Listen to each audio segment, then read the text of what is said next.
Bayangkan sebuah kesetiaan yang tak pernah retak sedikit pun. Di saat seluruh dunia mencaci, meragu, bahkan ingin membunuh, pria ini berdiri kokoh layaknya gunung di samping Rasulullah Shallallahu Alaihi Wasallam.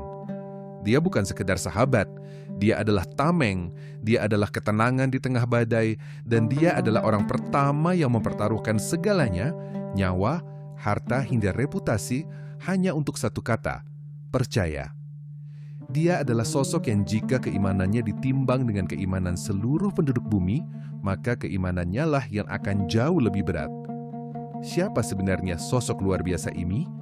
Beliau adalah Abu Bakar As-Siddiq, seorang bangsawan Quraisy yang menanggalkan kemewahannya demi kebenaran, seorang pemimpin yang lembut namun setegas baja saat fondasi umat mulai goyah. Mengapa kisahnya begitu krusial? Karena tanpa keteguhan hatinya, sejarah Islam mungkin akan tertulis dengan tinta yang sangat berbeda. Beliau adalah pilar pertama, sang penyelamat umat di masa-masa paling kritis setelah wafatnya Nabi. Assalamualaikum sahabat mulia, selamat datang kembali. Pada video kali ini kita akan menyelami lorong waktu, membedah setiap inci perjalanan hidup sang kekasih Rasul, mulai dari masa mudanya di Mekah yang penuh integritas, pengorbanan berdarah-darah di awal dakwah, hingga bagaimana ia memimpin umat melewati badai fitnah yang luar biasa. Siapkan hati dan pikiran kalian, karena ini bukan sekedar biografi biasa, ini adalah pelajaran tentang cinta dan loyalitas tanpa batas.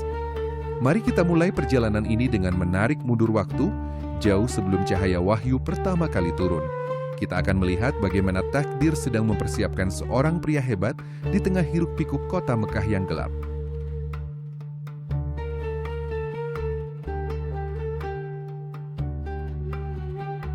Mekah, tahun 573 Masehi.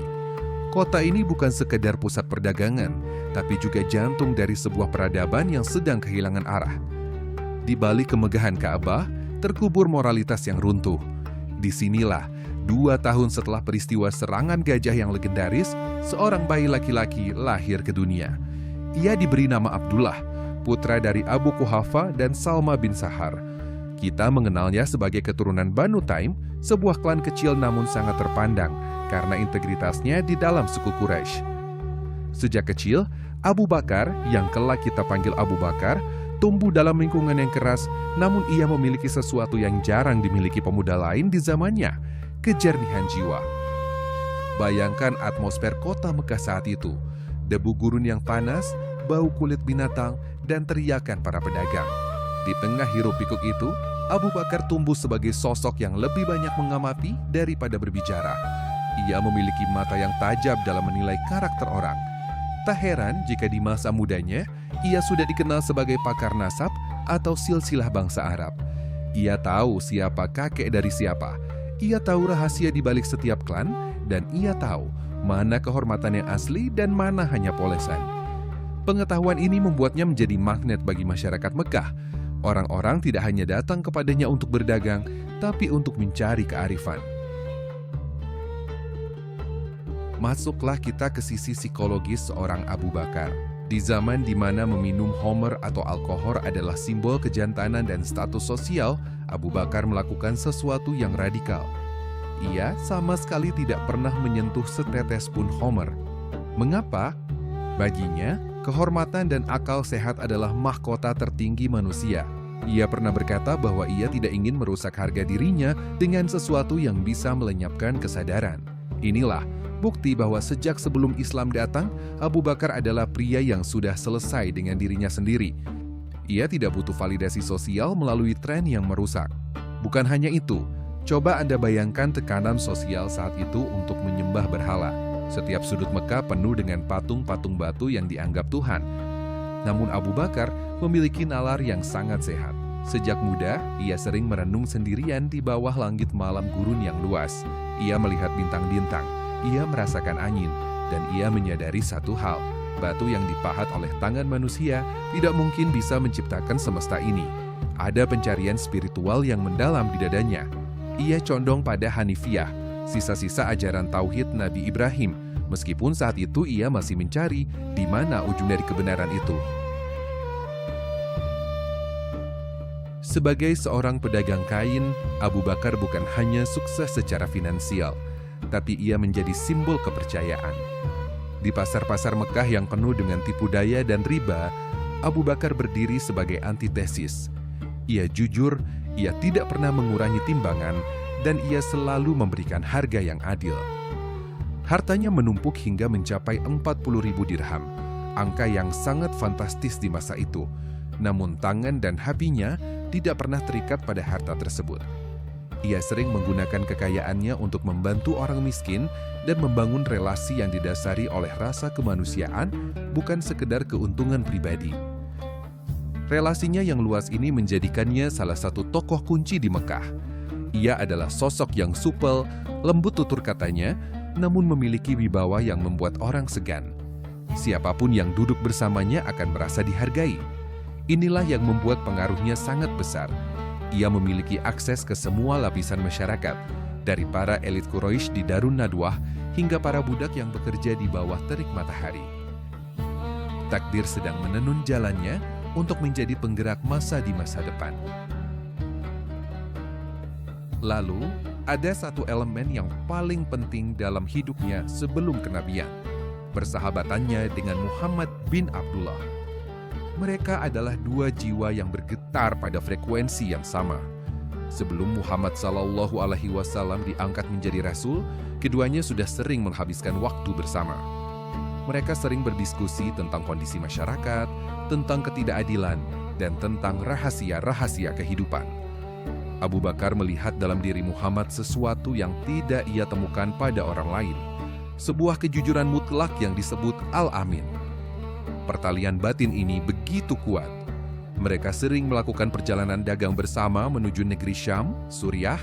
Di sepanjang perjalanan ribuan kilometer itu, di bawah terik matahari dan dinginnya malam gurun, mereka berbagi mimpi dan pandangan hidup.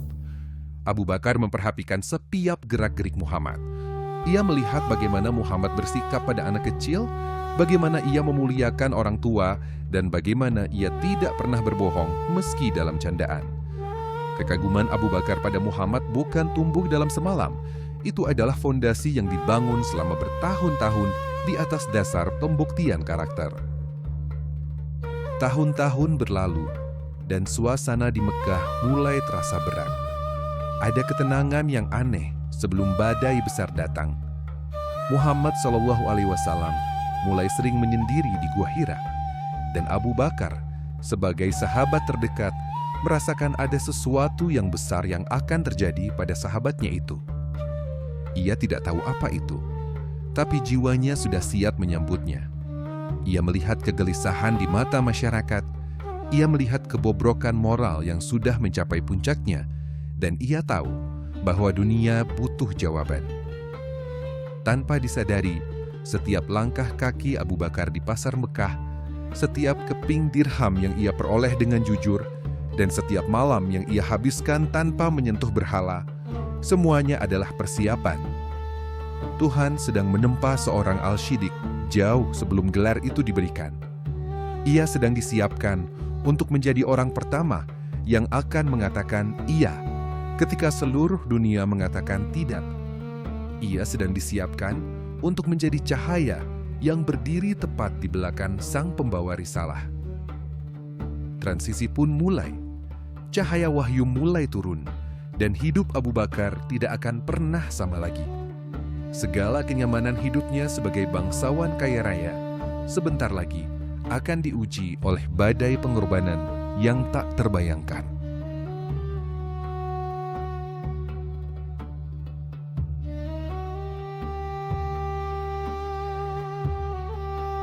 Bayangkan sebuah malam di Mekah yang sunyi, di mana rahasia besar baru saja turun dari langit.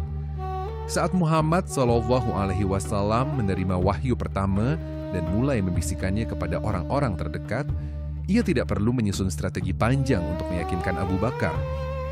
Rasulullah SAW pernah bersabda bahwa setiap orang yang ia ajak masuk Islam pasti memiliki keraguan, kecuali satu orang, Abu Bakar. Begitu mendengar kabar kenabian itu, Abu Bakar tidak bertanya, "Bagaimana buktinya?" atau "Apa untungnya bagiku?" Ia hanya menatap mata sahabatnya, melihat kejujuran yang sudah ia saksikan selama puluhan tahun, dan langsung berucap, "Aku bersaksi, engkau adalah utusan Allah." Ini adalah titik balik yang mengguncang Arsy. Seorang bangsawan, tokoh intelektual dan saudagar terkaya di Mekah baru saja mempertaruhkan seluruh hidupnya untuk sebuah ajaran yang saat itu dianggap gila oleh kaumnya. Abu Bakar tahu, saat ia mengucapkan syahadat, ia sedang menandatangani surat pengunduran dirinya dari kenyamanan hidup. Ia tahu bahwa mulai detik itu, ia akan menjadi target kebencian bagi mereka yang dulu memujanya. Namun baginya, kebenaran tidak bisa ditawar dengan emas seberat gunung Uhud sekalipun. Abu Bakar tidak berhenti pada keselamatannya sendiri. Ia adalah seorang strategis. Ia memahami bahwa dakwah ini butuh pilar-pilar yang kuat. Maka ia mulai bergerak secara senyap di lingkaran elit Quraisy. Bayangkan pengaruh luar biasa seorang Abu Bakar. Berkat tangannya, tokoh-tokoh besar seperti Utsman bin Affan, Zubair bin Awam, Abdurrahman bin Auf, Sa'ad bin Abi Waqqas, hingga Thalhah bin Ubaidillah masuk Islam. Cobalah renungkan, hampir separuh dari 10 sahabat yang dijamin masuk surga adalah hasil dari dakwah personal Abu Bakar. Ia menggunakan kecerdasannya, kelembutan tutur katanya, dan reputasi bisnisnya untuk mengetuk pintu hati para pemuda terpandang Mekah. Ia bukan hanya sekedar pengikut, ia adalah motor penggerak utama yang memperkuat struktur Islam di masa-masa paling rentan.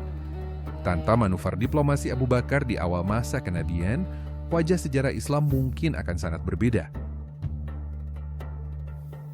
Lalu mari kita masuk ke salah satu adegan paling ikonik dalam sejarah, pembebasan para budak. Saat itu, Mekah sedang membara oleh kebencian. Para majikan Quraisy menyiksa budak-budak mereka yang masuk Islam dengan cara yang sangat brutal. Kita ingat Bilal bin Rabah yang dadanya dihintak batu besar di bawah terik matahari gurun yang membakar kulit. Saat Umayyah bin Khalaf tertawa melihat penderitaan Bilal, Abu Bakar datang. Adegan ini sangat sinematik. Abu Bakar tidak datang dengan pedang, tapi dengan kekuatan ekonomi. Ia membeli Bilal dengan harga yang sangat tinggi, jauh di atas harga pasar. Umayyah bahkan mengejek, "Kalau kau tawar 1 uqiyah saja, aku akan menjualnya." Abu Bakar membalas dengan dingin dan mantap, "Bahkan jika kau tawar 100 uqiyah, aku akan tetap membelinya." Bagi Abu Bakar, emas dan peraknya hanyalah alat untuk memerdekakan jiwa-jiwa yang bertauhid. Ia tidak hanya membebaskan Bilal, tapi juga Amir bin Fuhairah, Ummu Ubais, dan banyak lagi. Hartanya yang semula 40.000 dirham menyusut drastis hingga hanya tersisa sedikit saja. Inilah bukti bahwa cinta Abu Bakar kepada Allah melampaui logika matematika manusia. Perjuangan ini bukan hanya soal harta, tapi juga darah. Suatu ketika, di pelataran Ka'bah, Rasulullah dikeroyok oleh kaum kafir Quraisy. Mereka mencekik leher Nabi dengan pakaian beliau sendiri. Di saat semua orang ketakutan, Abu Bakar menerjang masuk ke tengah kerumunan. Ia menarik orang-orang itu sambil berteriak dengan air mata yang mengalir. "Apakah kalian akan membunuh seseorang hanya karena ia berkata, 'Tuhanku adalah Allah'?" Akibatnya, kerumunan itu beralih menyerang Abu Bakar.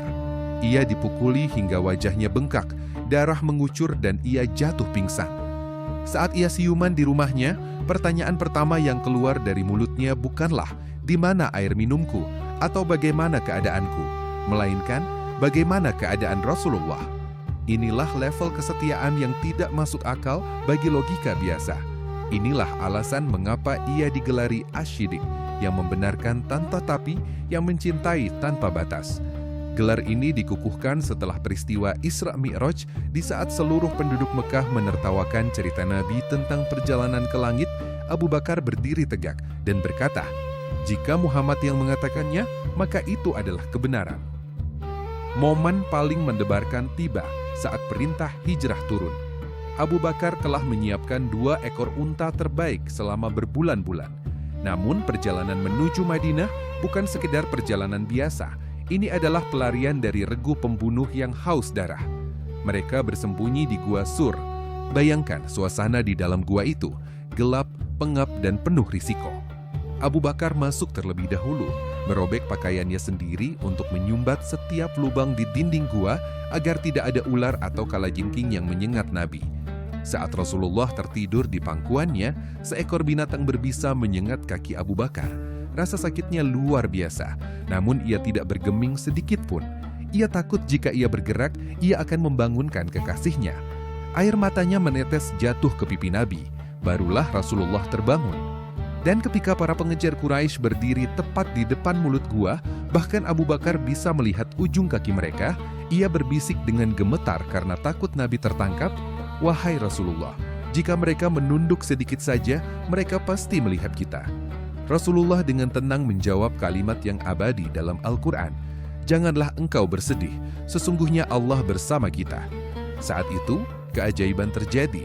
Jaring laba-laba dan burung merpati menjadi tabir pelindung yang paling kuat dari sekedar tembok baja. Disinilah persahabatan mereka mencapai puncaknya, dua orang yang jiwanya telah menyatu dalam perlindungan Tuhan.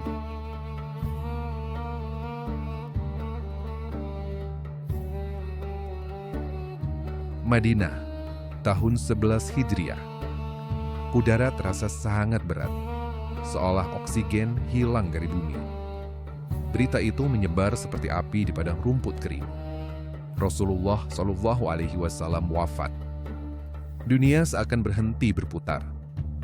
Umar bin Khattab, sang singa padang pasir, bahkan kehilangan logikanya. Ia menghunus pedang dan mengancam akan memenggal siapapun yang mengatakan Nabi telah tiada. Di tengah histeria masal ini, muncul satu sosok yang tetap tegak meski hatinya hancur berkeping-keping. Abu Bakar As-Siddiq. Dengan ketenangan yang magis, ia naik ke mimbar dan mengucapkan kalimat yang menghentak kesadaran umat hingga hari ini. Barang siapa di antara kalian menyembah Muhammad, maka sesungguhnya Muhammad telah wafat. Tetapi barang siapa menyembah Allah, maka sesungguhnya Allah hidup dan tidak akan pernah mati. Kalimat ini bukan sekadar orasi. Ini adalah jangkar yang menahan kapal Islam agar tidak karam di tengah badai duka yang paling dahsyat. Abu Bakar adalah orang yang paling mencintai Nabi. Namun ia juga orang yang paling sadar bahwa misi tauhid harus terus berjalan melampaui usia manusia. Namun, tantangan baru muncul di Saqifah Bani Sa'idah. Terjadi ketegangan antara kaum Muhajirin dan Ansor tentang siapa yang berhak memimpin. Perpecahan sudah di depan mata. Abu Bakar hadir di sana, bukan untuk ambisi kekuasaan. Ia justru menawarkan Umar atau Abu Ubaidah. Namun sejarah mencatat bahwa stabilitas umat saat itu hanya bisa dijaga oleh sosok yang paling dihormati oleh semua pihak. Saat ia dibaiat menjadi khalifah pertama, pidato pertamanya mencerminkan filosofi kepemimpinan yang revolusioner. "Aku telah diangkat menjadi pemimpin kalian. Padahal aku bukanlah yang terbaik di antara kalian. Jika aku berbuat baik, bantulah aku. Jika aku berbuat salah, luruskanlah aku." Bayangkan, seorang penguasa tertinggi yang meminta rakyatnya untuk mengoreksinya. Di bawah kepemimpinannya, kekuasaan bukan tentang tahta, melainkan tentang amanah yang akan dipertanggungjawabkan di hadapan Tuhan. Ujian sesungguhnya baru saja dimulai. Segera setelah Nabi wafat, badai murtad melanda Jazirah Arab. Banyak suku menolak membayar zakat, dan nabi-nabi palsu bermunculan seperti jangur di musim hujan. Yang paling berbahaya adalah Musailimah Al-Kadzab. Bahkan sahabat sekelas Umar menyarankan untuk sedikit melunak kepada mereka yang menolak zakat, agar stabilitas terjaga. Namun disinilah kita melihat sisi gelap yang tegas dari Abu Bakar. Ia berdiri dengan tatapan tajam dan berkata, "Demi Allah, jika mereka menolak membayarkan seutas tali unta yang dulu mereka bayarkan kepada Rasulullah, aku akan memerangi mereka." Ini adalah momen krusial. Abu Bakar memahami bahwa Islam adalah satu paket utuh. Jika satu pilar diruntuhkan, maka runtuhlah seluruh bangunannya. Ia mengirim 11 panji perang ke seluruh penjuru Arab. Di bawah komando jenderal-jenderal hebat seperti Khalid bin Walid, Abu Bakar memadamkan api pemberontakan dengan strategi militer yang brilian. Ia menyelamatkan integritas negara Islam yang baru seumur jagung dari kehancuran total. Di tengah peperangan yang berkecamuk, terutama setelah pertempuran Yamama yang merenggut nyawa banyak penghafal Al-Quran, sebuah kekhawatiran muncul. Umar bin Khattab mendatangi Abu Bakar dengan ide yang belum pernah dilakukan sebelumnya. Mengumpulkan Al-Quran dalam satu mushaf. Awalnya Abu Bakar ragu, bagaimana mungkin aku melakukan sesuatu yang tidak dilakukan oleh Rasulullah? Namun setelah perenungan mendalam, ia menyadari bahwa ini adalah langkah darurat demi masa depan umat. Ia menunjuk Zaid bin Sabit untuk memimpin proyek raksasa ini. Bayangkan ketelitiannya. Setiap ayat harus dibuktikan dengan hafalan dan catatan tertulis di bawah saksi-saksi yang sah. Inilah kontribusi terbesar Abu Bakar bagi peradaban dunia. Memastikan bahwa firman Tuhan tetap murni dan terjaga hingga akhir zaman. Tanpa keberanian intelektual Abu Bakar, kita mungkin tidak akan memegang mushaf yang sama hari ini. Selama 2 tahun masa kepemimpinannya, Abu Bakar tidak mengubah gaya hidupnya. Ia tetap mengenakan pakaian usang yang penuh tambalan. Sebelum menjadi khalifah pun, ia biasa memerah susu kambing untuk tetangganya. Dan setelah menjadi pemimpin tertinggi, ia tetap melakukannya. Ia menolak fasilitas mewah. Di akhir hayatnya, ia bahkan menginstruksikan agar seluruh gaji yang pernah ia terima dari Baitul Mal dikembalikan dengan menjual sebidang tanah miliknya. Ia tidak ingin menghadap Tuhan dengan membawa 1 keping dirham pun milik rakyatnya. Tahun 634 Masehi, Abu Bakar jatuh sakit. Di tengah demamnya, ia tetap memikirkan stabilitas umat. Ia menunjuk Umar bin Khattab sebagai penggantinya. Bukan melalui sistem dinasti, melainkan setelah berkonsultasi dengan para sahabat senior. Ia ingin memastikan bahwa ketika ia pergi, umat tidak akan kembali ke dalam kekacauan. Detik-detik terakhirnya sangat mengharukan. Ia bertanya hari apa saat itu. Dan ketika tahu itu adalah hari Senin, hari yang sama dengan wafatnya Rasulullah, ia tersenyum. Ia meminta agar dikafani dengan pakaian lamanya yang sudah dicuci. Sambil berkata, orang yang hidup lebih membutuhkan pakaian baru daripada orang mati. Abu Bakar Asy-Siddiq wafat dalam ketenangan, meninggalkan dunia yang telah ia selamatkan dari perpecahan. Ia dimakamkan tepat di samping sahabat terbaiknya, Rasulullah SAW, dengan posisi kepala sejajar dengan bahu Nabi. Itulah simbol kesetiaan yang dibawa hingga ke liang lahat.